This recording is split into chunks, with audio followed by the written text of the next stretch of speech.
L'agitateur Maxime Lapierre avec nous maintenant. Comment ça va, Max? Ça va super bien, toi, mon ami. Très bien. Aux premières loges de cette série, Max, on commence avec l'attitude des joueurs du Canadien, la culture, l'ADN de l'organisation. Et ça te rappelle deux équipes, on recale quand même, là, une de 11 ans puis l'autre de quoi, 17 ans?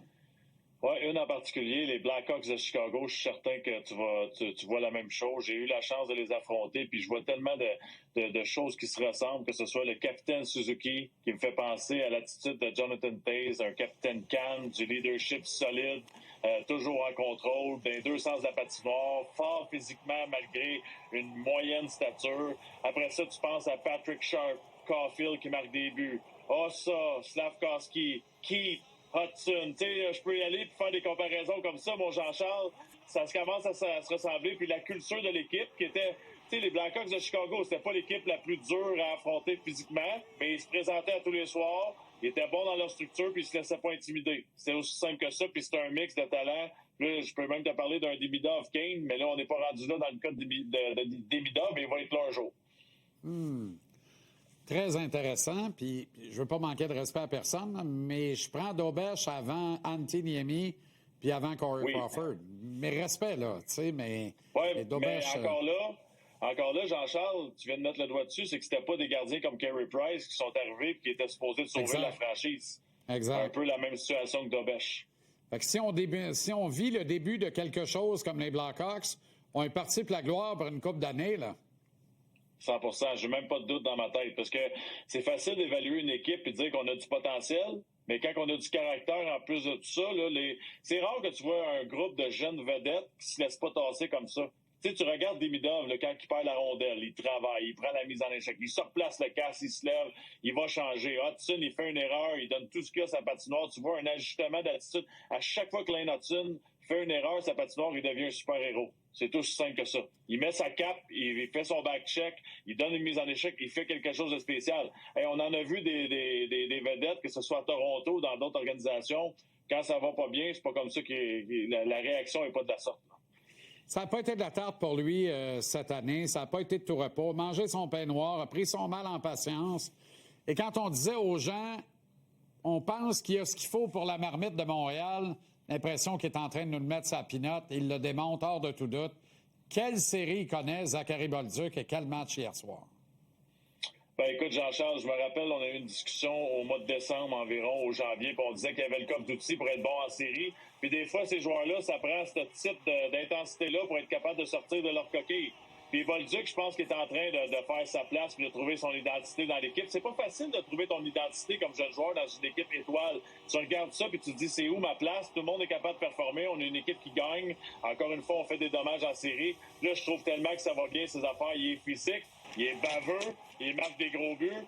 Puis je veux revenir, je sais que c'est pas le même type de joueur, puis pas sur le même trio, mais si tu regardes l'évolution de la carrière de Chris Kunitz avant qu'il arrive sur le trio de Sidney Crosby, je vois des similitudes. Moi, je vois un joueur gaucher, physique, avec un bon lancer, qui est apprécié de ses coéquipiers, puis qui est capable de frapper dur. Je ne dis pas qu'il va devenir Chris Kunitz, il va devenir Zach Bolduc à sa façon, mais c'est un joueur qui a un impact majeur lors d'un match de série. Et il y a le but vainqueur hier soir, aidé de deux autres Québécois, Joe Veleno et Alexandre Carrier. On pourrait faire une chronique complète sur Carrier, d'ailleurs, tellement il est bon. La dernière fois que trois Québécois ont combiné pour un but du Canadien en série, t'étais là, dirait Bijou Rinfret. Wow! Hey, ça fait longtemps de ça, puis avec Mathieu Dash, qui était toujours aussi bon sur l'échec avant, des grands moments, puis tu sais, Jean-Charles, il n'y a rien qui bat ça. Jouer en tant que Québécois pour le Canadien de Montréal au Centre Bell, durant les séries, t'en veux de l'émotion, t'en veux des larmes, t'en veux des frissons. C'est la seule place où ça se passe dans le monde du sport. Jouer pour le Canadien de Montréal comme Québécois, il n'y a rien qui bat ça. Si tu donnais la chance de payer pour aller dans le tunnel pour regarder ma face sur l'écran géant, pour embarquer pour un tour de glace, je donnerais n'importe quoi. Là, c'était Darcy, ça va vite un peu. Ça, c'est 2010 contre Darcy, Pittsburgh. Ouais. J'oublierai pas ce but-là, c'était sensationnel. C'est qui le troisième? Marc-André Bergeron. Ah, c'est Bergeron, c'est ça. Wow, extraordinaire. OK. On avait joué un total de 24 minutes à 3. Merci, Jacques. Un autre qui est extraordinaire, c'est Alex Newhook. Puis je dis extraordinaire parce que, puis tu m'as entendu probablement avec Nicolas Cloutier, là, Moi, je trouve qu'il y a de la difficulté à s'ajuster dans le cours des matchs puis tout ça. Mais qui suis-je? Il y a met dedans, fait que j'ai pas un maudit mot à dire, tu comprends? Au final, là, je suis content. Je vis avec ses erreurs parce qu'il score. Tabaslac, il score de toutes les manières.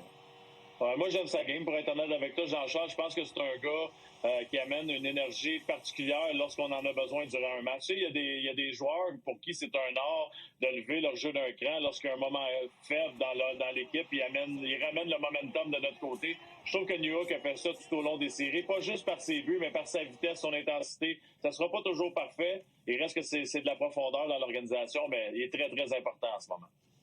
La foule avec Jacob Dobèche en terminant. La foule. Hey. C'est-tu beau? Sérieusement, là. C'est-tu beau aussi de voir quelqu'un qui l'apprécie au lieu de se cacher? Un Pas de gros bon sourire. sens. C'est merveilleux. La nouvelle génération. C'est beau à voir.